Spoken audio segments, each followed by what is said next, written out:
Bonjour. Alors, Daniel vient avec une question. Est-ce que la méditation et la prière sont un besoin pour vous ou un acte spontané? Alors, il y a quelque chose de très très intéressant là derrière. Euh, donc, je vous ai expliqué dans un certain nombre de vidéos que méditation et prière se retrouvaient sur leur fond, même si dans leur forme, c'est assez différent. Mais donc, on va considérer les deux dans ce qu'il y a de plus profond, c'est-à-dire faire un avec ce qui me fonde, c'est-à-dire ce qui est à la source de mon existence. Et la question, c'est est-ce que c'est un besoin ou quelque chose de spontané, quelque chose qui jaillit tout seul? Ben justement, c'est ça qui est intéressant. Dans l'idée du besoin, alors je vous rappelle aussi que le langage est un piège et qu'il faut écouter ce que je vous dis derrière les mots que je vous dis plutôt que de vous accrocher sur les mots. Mais derrière le mot besoin, moi j'entends quelque chose qui vienne de moi, c'est-à-dire je veux méditer, je veux prier pour arriver quelque part, c'est-à-dire pour arriver à cette unité, à ce grand plouf, comme dirait Alexandre Jolien. Ou est-ce que c'est spontané, ou est-ce que c'est quelque chose qui vient tout seul?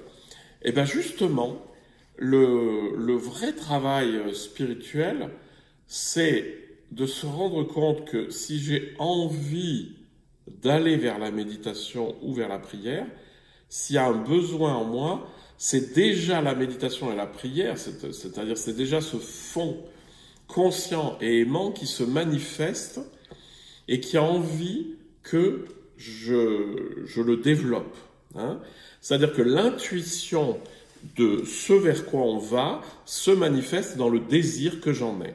À partir du moment où je comprends que le désir vient déjà de la manifestation du fond. Ce qui ne fonctionne pas, c'est si c'est l'ego, c'est-à-dire si c'est ah ben moi je veux